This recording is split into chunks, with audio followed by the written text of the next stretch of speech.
Muy buenas tardes a todos. Es un placer para mí volver a estar en otra edición del Congreso de la Escuela Austríaca de la Fundación Bases. La Fundación Naumann ha colaborado ya hace rato con estos grandes eventos, otros tiempos, otro clima de idea. Cuando Federico y los amigos de Bases comenzaron con este proyecto, el liberalismo no tenía el espacio que hoy tiene, y ni siquiera la escuela austríaca tenía el espacio dentro del liberalismo. Trabajamos me acuerdo, muchas publicaciones, eventos cada vez más grandes, en la UCA, en Rosario, y bueno, este año el formato, la coyuntura nos obliga a adaptarnos, pero con el mismo éxito de siempre. Estamos viendo 4.000 inscriptos, 600 asistentes online en el momento, así que un abrazo a todos los amigos, y bueno, es un placer para mí compartir el panel de Argentina entre el populismo y la libertad con varios amigos. Vamos a estar charlando con Antonio Fratámico. Él es el presidente de la Fundación Apolo, es dirigente de Mejorar, es director del Instituto Popper, es analista político, económico y docente. María Saldívar, colega periodista, ella es licenciada, profesora de Ciencias Políticas, autora del libro Peronismo, Demoliciones, columnista de Infobae, de otros medios. Tenemos inquietudes políticas, académicas, todo lo que tiene que ver con esta cuestión de la difusión de las ideas, que es lo que estamos tratando de hacer hoy, y la causa de nuestras vidas. El amigo Martín Simonetta, director de la Fundación Atlas, también el reconocimiento, esta proliferación, este boom liberal tan notorio que estamos viviendo. Me acuerdo cuando hace varios años, las pocas instituciones en Capital Federal, lo poco que había era la Fundación Atlas, las reuniones ahí, así que piedra fundamental del liberalismo en Argentina y en Buenos Aires, el reconocimiento y la amistad de siempre con Martín. Franco Martín López, de Fundación Bases, él es arquitecto, está trabajando en su maestría de Economía Urbana, es actual director del Observatorio Urbano de la Fundación Bases, algo importante porque generalmente el liberalismo no hacía pie en estas cuestiones, y Franco lo cubre también. Así que bueno, ya que lo tenemos, arrancamos con vos, Franco. Contanos de tu opinión como kickoff. El origen y el derrotero del populismo en Argentina, que parece que no nos lo podemos sacar de encima. ¿En qué estamos, Franco? ¿Cómo estamos hoy? ¿Cómo es la agenda? ¿Y cómo ves cómo explicás con relación a nuestro pasado este karma que vivimos? Marcelo, bueno, primero buenas noches a todas las personas que están conectadas. Les agradezco mucho y te agradezco mucho por la presentación. Lo mismo también un saludo a mis copanelistas. Pero para tratar de ser un tanto breve en esto, yo creo que justo en este año se cumplen aproximadamente 100 años del comienzo de lo que es el derrotero populista en la Argentina. Creo que es un derrotero que tiene tres etapas claras. Hay una etapa que llega hasta más o menos el nacimiento del peronismo, donde el populismo tenía una expresión, si bien el populismo es una concepción o un concepto mucho más contemporáneo, creo que se lo puede rastrear en los primeros años del siglo XX, en su derrotero, tanto el populismo en su versión de izquierda como en su versión quizás más del conservadurismo de derecha, y en esa puja, en esa lucha entre lo que era una especie de protopopulismo de izquierda irigoyenista quizás, y el conservadurismo que tenía también sus facetas populistas de derecha, más hacia lo que era el militarismo y el nacionalismo autoritario, se debatió el país entre la década desde 1920 aproximadamente hasta 1940, 1945. El peronismo lo que hace es absorber ambas vertientes populistas, tanto la versión de izquierda como de derecha, e internalizarlas, haciendo que prácticamente la política nacional se convierta en un debate entre derecha hacia el interior de la estructura del peronismo, absorbiendo prácticamente todo y casi dejando offside al resto de las corrientes políticas. El experimento del peronismo, que creo que fue lo que marcó en profundidad el inicio o quizá la consolidación institucional del populismo dentro de lo que es la matriz de la estructura del país, abre una segunda fase.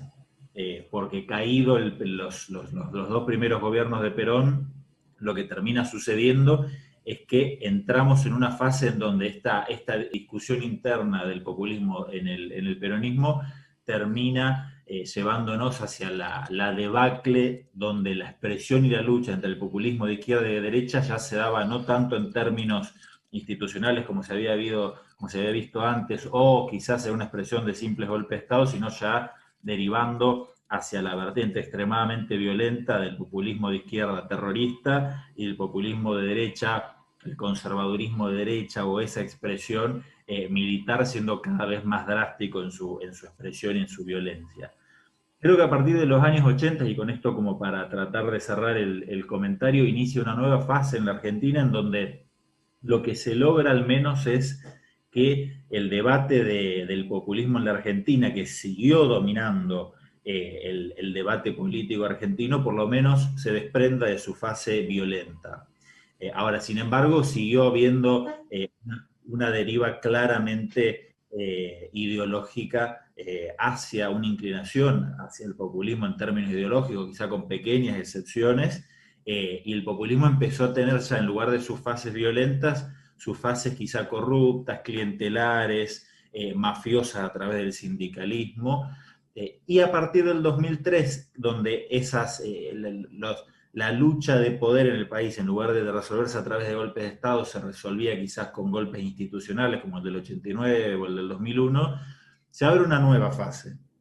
Desde ese momento en adelante, la violencia política tradicional, que ya había desaparecido, también pareciera que deja de expresarse tan fuertemente en la desestabilización de la institucionalidad argentina. Y creo que si al populismo primero le sacamos su faceta de violenta y luego le sacamos su faceta expresamente desinstitucionalizante a través de lo que eran los golpes civiles, por así decirlo, que ejerció el peronismo, por así decirlo, contra los gobiernos que no eran peronistas en el 89 y el 2001, creo que vamos en un camino de despopulización, por así decirlo, pero es extremadamente lento.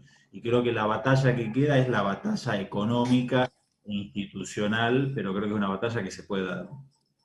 Si hablamos de peronismo y la tenemos a María, lógicamente la tenemos que aprovechar. Y partiendo de lo que nos comenta Franco, te preguntaría, ¿sos optimista en sintonía con lo que está planteando él?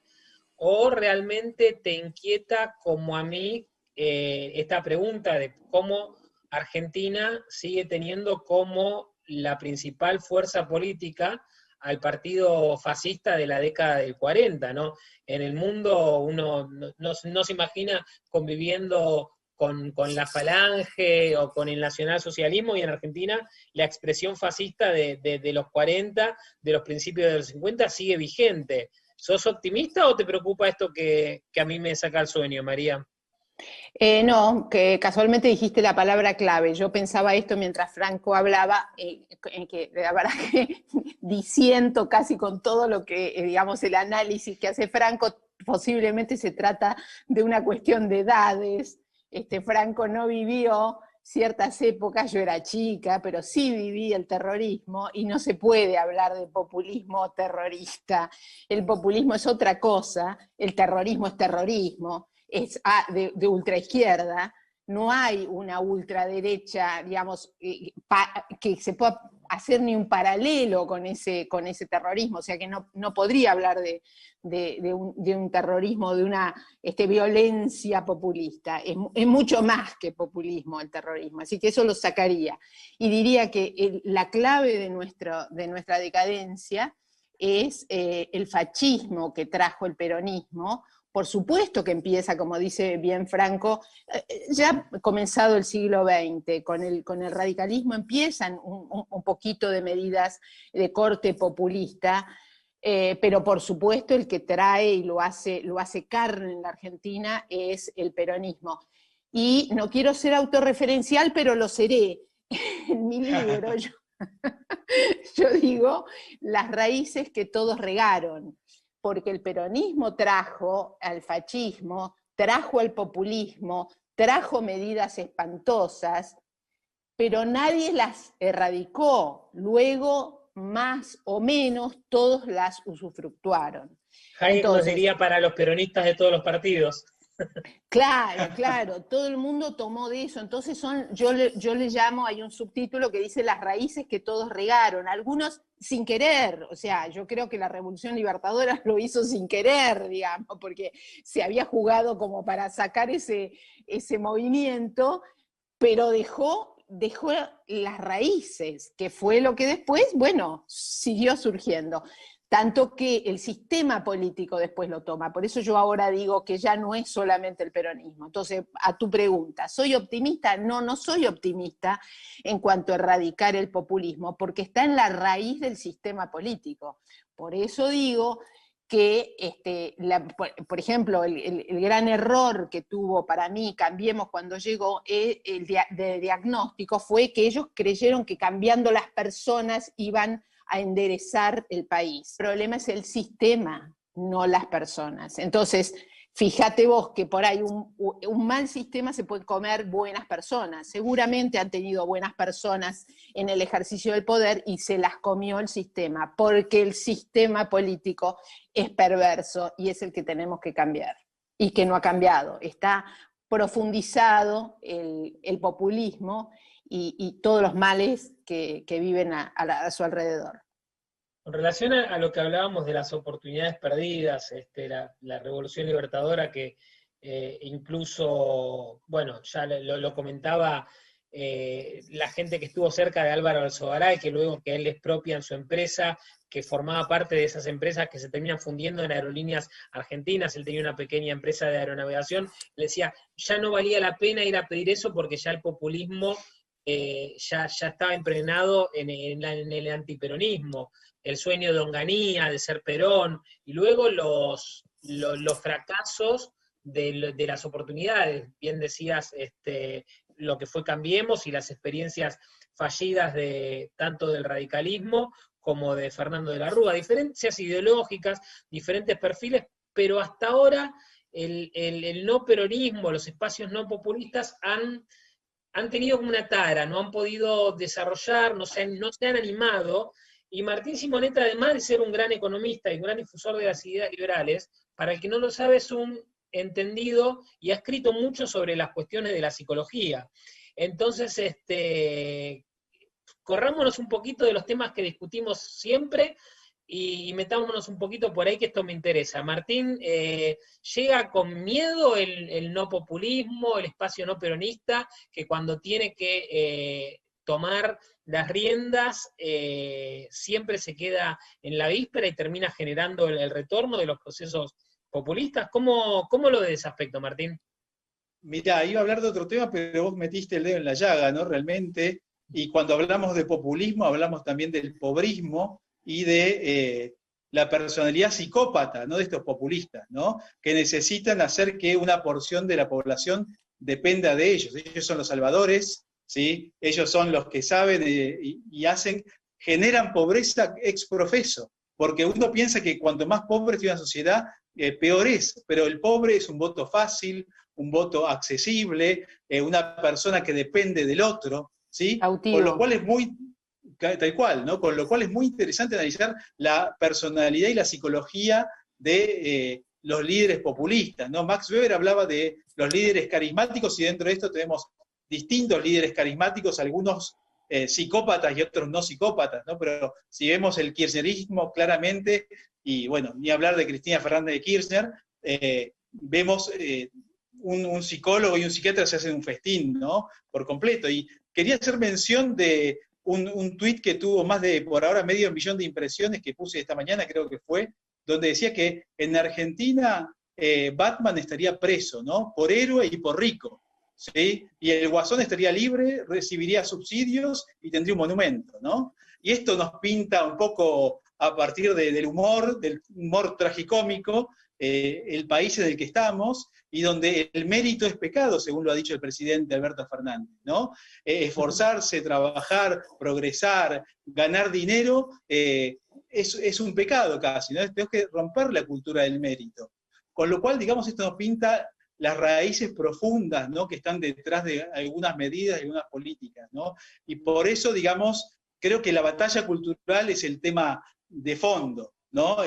Digamos, y también vemos por qué se reparten tantos subsidios, tantos planes, por qué 21 millones de argentinos recibían planes y ahora con el IFE aumentó esto.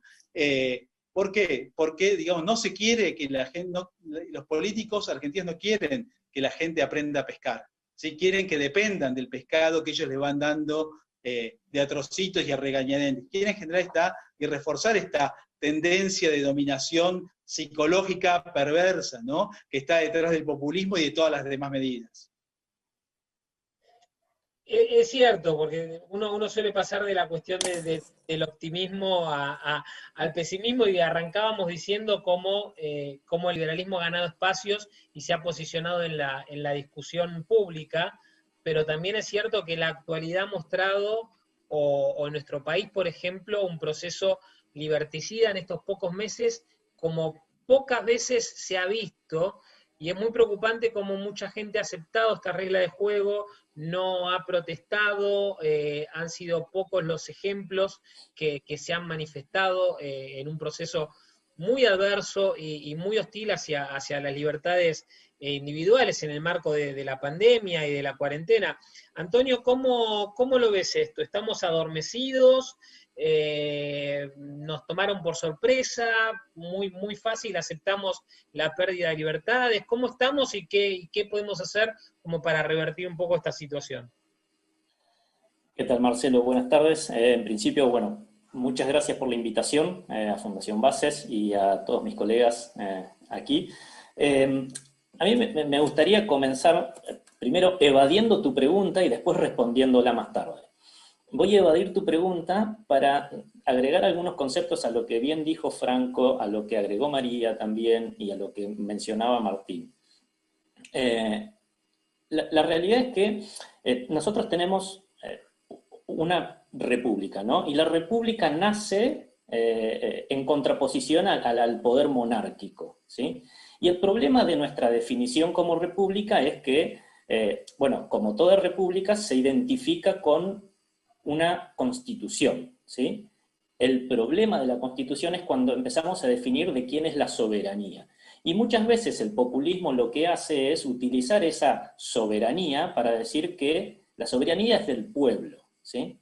Y entonces utilizamos el concepto de pueblo para subvertir a la democracia. A ver, la democracia, a mí me gusta siempre, muchas veces que escribo, me gusta referirme a la democracia como democracia liberal, porque si no, no es democracia, ¿sí?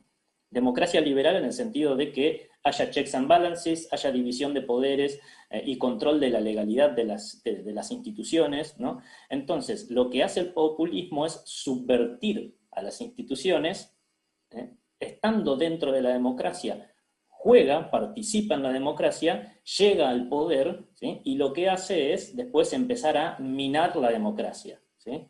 A decir que la soberanía es del pueblo y entonces el líder populista representa al pueblo, ¿sí?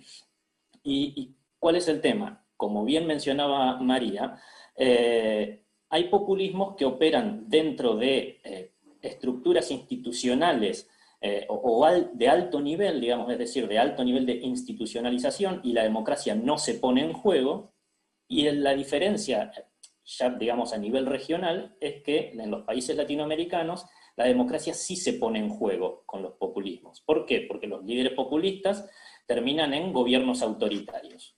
El claro ejemplo de Venezuela, ¿sí? Y el claro ejemplo que tenemos acá. Y acá sí, ahora voy a responder más a tu pregunta, que es, bueno, llegamos a una pandemia, ¿no? Tenemos esta pandemia que acá el rol del gobierno ha sido desastroso, pero más que desastroso, ¿sí? Al principio nos dijeron que el virus nunca iba a llegar a Argentina, después a los 15 días Ginés estaba diciendo que no creía que llegue, o sea, primero era no va a llegar nunca, después era no creo que llegue, y después a los 10 días era, uy, ya llegó, llegó más rápido de lo que creíamos.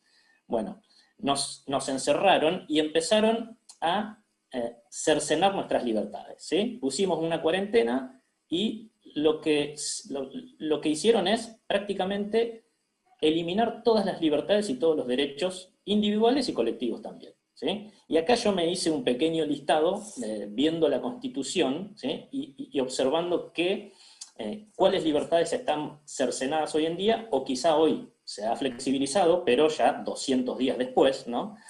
Y me había anotado. Por ejemplo, tenemos limitado el derecho a trabajar y ejercer industria lícita, ¿sí? Porque sencillamente con la cuarentena le impidieron a las personas que trabajen. Entonces vos no podés trabajar. Bien, ante ese derecho, desde la Fundación lo que hicimos es llevar adelante un amparo para permitir a las pymes trabajar. Algunas de nuestras acciones legales sí funcionan, otras no. En particular, en el caso del amparo para las pymes, lo que hizo fue que se empiecen a abrir, no necesariamente este amparo, pero sí, cuando nosotros accionamos judicialmente, muchas veces la justicia lo que hace es solicitar al gobierno, mirá que está este amparo, y entonces podemos avanzar. Eso no pasó, por ejemplo, con el amparo que hicimos para que los chicos, los niños menores de edad, puedan salir a tener actividades recreativas durante los fines de semana. Eso fue gracias a nuestra fundación. Entonces, teníamos el derecho a trabajar y ejercer industria lícita imposibilitado.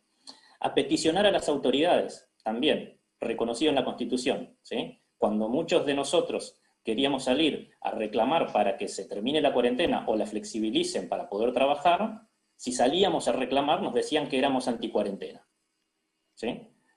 Entonces nos estigmatizaban diciendo que éramos anticuarentena y que nosotros íbamos a generar todos los contagios. La realidad es que no. A ver, si la Constitución me dice que yo puedo salir a reclamar, a peticionar a las autoridades, ¿por qué no lo voy a poder hacer también en cuarentena? ¿Sí? Bueno, ante eso nosotros en la Fundación también hicimos un amparo, y hoy ese amparo fue apelado por el gobierno, llegó a la Corte Suprema, y hoy estamos directamente en la Corte Interamericana de Derechos Humanos, tratando de que se reconozca el derecho a poder peticionar a las autoridades. Después, tenemos también imposibilitado el derecho a entrar, permanecer, transitar y salir del territorio argentino. Un colaborador nuestro de la Fundación, la semana pasada fue detenido, hace 10 días o 15 fue detenido en Santiago del Estero y se tuvo que quedar 10 días preso en una celda con violadores porque tenía el permiso de circulación nacional, pero no tenía el supuesto permiso de Santiago del Estero. ¿Sí?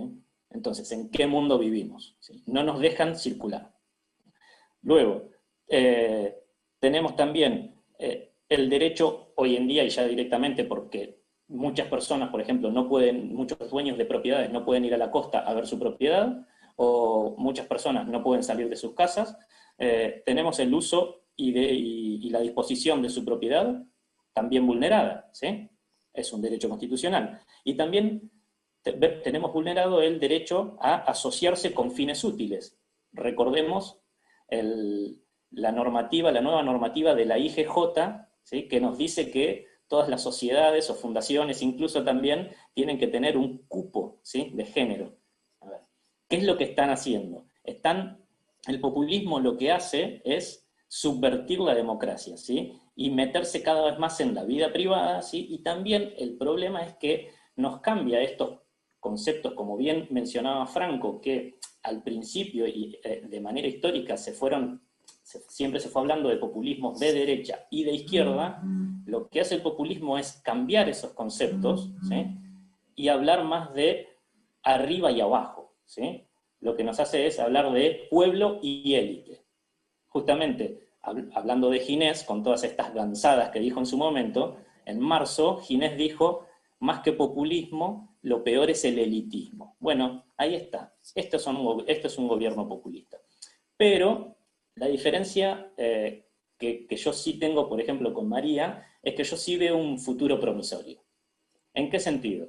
Y como vos bien lo mencionabas, Marcelo, Hay un futuro promisorio porque han nacido muchas fundaciones liberales, han nacido partidos liberales, estamos creciendo paulatinamente, ¿sí? Y eso nos va a llevar a ganar posiciones, ¿sí? No digo que necesariamente hoy seamos una fuerza política de gran envergadura, pero sí en el futuro lo podemos ser. La cuestión es obviamente organizarnos. Pero la realidad es que con... en la exposición anterior a la nuestra, una de las personas hablaba sobre cómo llegarle a la gente, ¿no? Y la realidad es que hoy las redes sociales, si hay algo bueno que tienen las redes sociales, es que permiten llegarle a cualquier persona. La cuestión es el mensaje. Hoy yo veo muchísimos más memes liberales dando vuelta que memes de la izquierda, por ejemplo. Entonces, la batalla cultural para nosotros empieza ahora, ¿sí? Está empezando ahora. ¿Y podemos cambiarla? Sí, podemos cambiarla.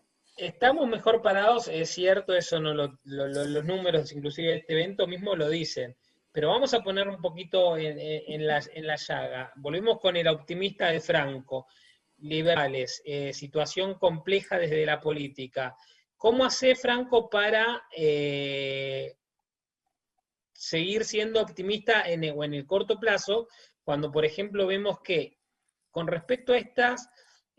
a todas estas violaciones a las libertades más básicas, que creo que bien se pueden resumir con invertir el principio constitucional?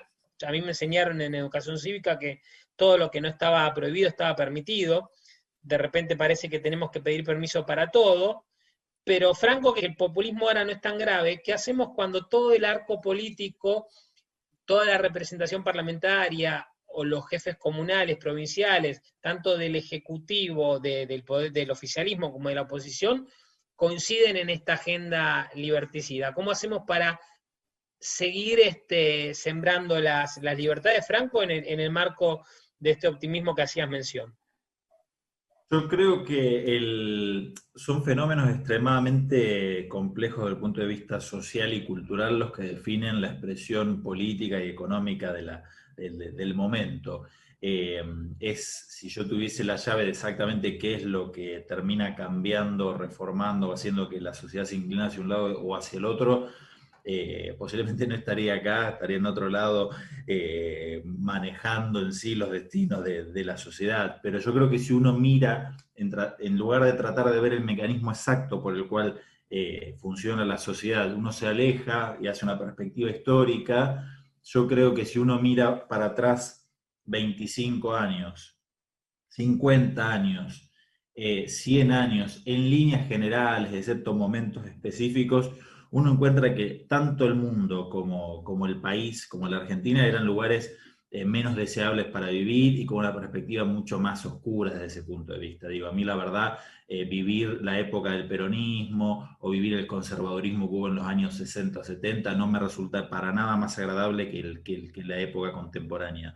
Ahora, hay altibajos, hay momentos que parecen muy oscuros. Yo siempre me imagino, siempre recuerdo cuando yo leía lo que había sido para personas, por ejemplo, como Karl Popper, tener que vivir momentos como lo que fue el auge de los fascismos, y tratar de conservar alguna visión y algún sentido de la esperanza y del sentido de la vida en lo que era la humanidad. Y eran momentos mucho más difíciles que los contemporáneos. Digo, imagínense ahora si en Estados Unidos hubiese una figura como Roosevelt, o si en Europa hubiese figuras como la de Hitler, en lugar de las versiones mucho más agradables que encontramos en lo que son los líderes políticos. O en la misma Argentina, imagínense si tuviésemos un presidente o una vicepresidente con los niveles de violencia discursiva y efectivamente llevada adelante como la que tenía, por ejemplo, Perón. Digo, en ese sentido uno siempre a veces exagera un poco el momento que vive, y a veces hay altibajos, hay momentos concretos donde realmente se está muy mal, pero creo que la tendencia histórica es hacia el progreso y hacia mejorar en líneas generales. La Argentina a veces se encuentra la forma de distorsionar algunos de esos caminos, pero en líneas generales creo que el mundo va en general hacia un lugar mejor y necesariamente termina arrastrando a la Argentina en ese camino. Free Riders del mundo. Sí, o sea, lo que dice Franco es innegable. Yo creo que igualmente el mismo Popper le diría que tenga cuidado no hacer ningún análisis historicista que sea como para confiarnos, imposible no recordar a Fukuyama y ese optimismo extremo. El mundo se vuelve a debatir entre socialismo y libertad, pero es cierto que no hemos visto las atrocidades que el mundo ha sido testigo en la primera mitad o a mitad del siglo XX. A ver, volvemos a la cuestión nuestra, Argentina, el populismo. El mundo parece que nos muestra una mejor cara, pero María, en 1895 nosotros éramos el país más rico del mundo, o sea, el mundo va, nos quedamos afuera, ¿cómo lo seguimos? Totalmente.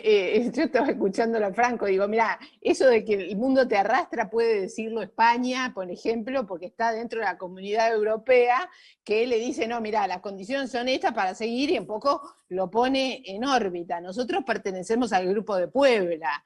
Es bastante distinto. Entonces, esto de que la ola nos va a acomodar, la verdad que yo no confiaría en eso. Eso por un lado, y no quería dejar pasar el comentario sobre la diferencia entre hablar de democracia y hablar de república. Por eso los liberales insistimos con el concepto de república, no de democracia, porque democracia es votar, y hay democracias de izquierda que, digamos, no solucionan el sistema, de vuelta digo, el sistema político. Entonces a mí lo que me importa es la república. Cuando digo república ya está todo dicho, es la división de poderes, es la independencia del poder judicial, es tener las garantías individuales. Entonces, ojo, nos taladraron la cabeza con la democracia, pues lo que nos tiene que volver a importar a todos es recuperar la república, que es lo que hemos perdido. Eso por un lado, así como se ha borrado y por eso yo le decía de Franco que es un joven que ha crecido y se ha educado en las últimas décadas, digamos, donde la educación ha venido barranca abajo, pública y privada, y netamente fascista, donde la palabra libertad, el concepto de libertad, prácticamente está borrado del mapa. Hice el análisis, no solamente, que sería lógico, en el discurso de apertura de sesiones del actual presidente no figuró en la hora que habló una vez la palabra libertad, tampoco figuró en la apertura de sesiones del presidente Macri. Y ya la gente empieza a no, es como cuando, viste, no hay pistacho, ya no se hace más, entonces ya la gente ya no lo pide más el pistacho, claro, porque no hay más, entonces dejamos de pedirlo. Ojo con eso, porque la libertad ha sido, por supuesto, con premeditación y alevosía del populismo, ha sido dejada de lado y ha sido reemplazada por el concepto de igualdad. Entonces, volvamos a hablar de república y de libertad. Martín tuvo muchos cursos ya, tuve el gusto de conocer a muchos alumnos y alumnas que me han hablado maravillas de sus clases y le ha ayudado a pensar a muchos chicos jóvenes. Martín, ¿vos ves esto que ve María y yo comparto de esta cuestión de la degradación del sistema educativo público y privado argentino, que sabemos que no tiene muchas diferencias, y la cuestión de la libertad, ¿vos ves que ha perdido vigencia entre los jóvenes con los que vas lidiando año tras año?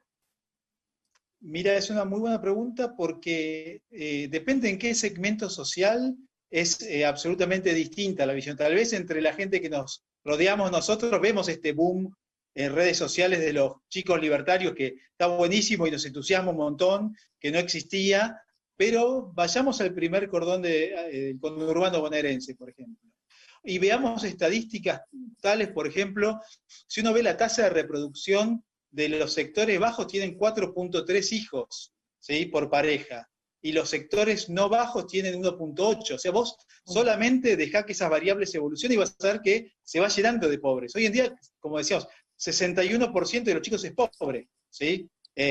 Para mencionar algún tipo de variable, ¿no?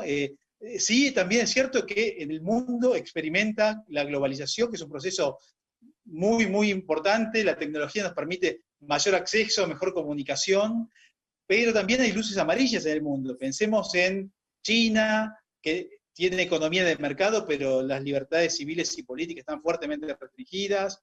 Pensemos en Rusia. Digamos, es un mundo nuevo, distinto y con muchos interrogantes, ¿no?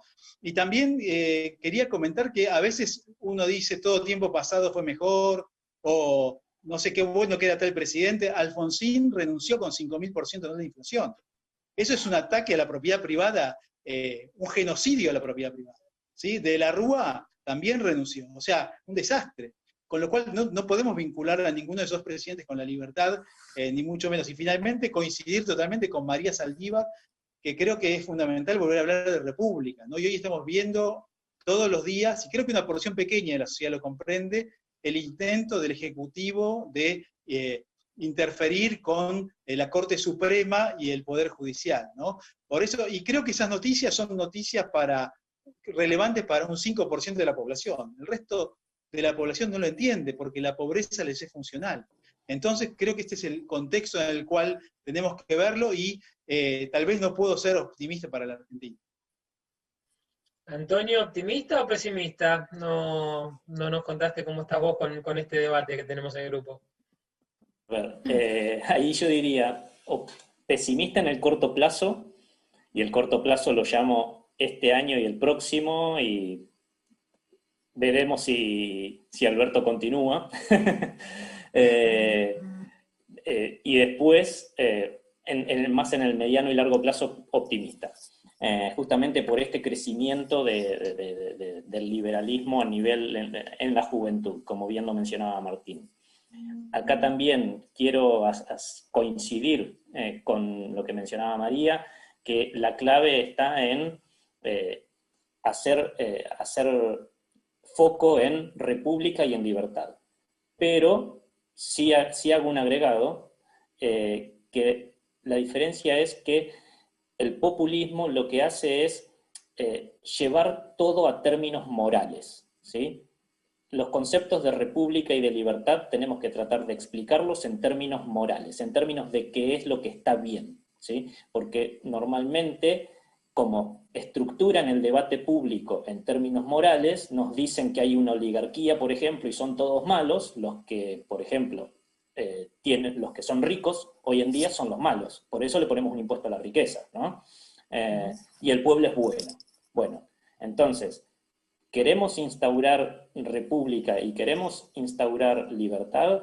Ok, hagámoslo, pero teniendo en cuenta que el debate siempre va a pasar por un lugar moral. ¿Por qué? Porque le tenemos que llegar a la gente, porque quizá el concepto abstracto o de la división de poderes no se ve reflejado, como bien decía Martín, uno no ve reflejado el por qué, cómo me afecta a mí de que cambien a la justicia, el proyecto de ley de cambio a la justicia. El común de la gente no lo ve. Entonces, ¿qué tenemos que hacer? Llevarlo al debate, a cómo lo estructura el populismo. ¿Y cómo lo estructura? En términos morales. A qué es lo que está bien y qué es lo que está mal. Y tenemos que justificar por qué está bien tener república y por qué está bien tener libertad. ¿Cómo se hace eso desde la comunicación, María? ¿Sabés qué? Iba a hacer una acotación a lo que dice Antonio, que es muy interesante. Fíjate vos lo que hace el populismo, que lo lleva a términos morales, y te hace sentir que la razón la tiene el débil, no el que tiene razón, no el que está con la ley, el débil. O sea, vos ves en la calle un auto y un peatón y la gente está a favor del peatón. En términos, rápidamente. ¿Entendés? O sea, vos fijate cómo ya está como estructurado. Y esto es lo que ha hecho el populismo, de estar con el débil. Y por ahí el débil no tiene razón. Entonces, tiene que ver esto de lo moral, es muy interesante.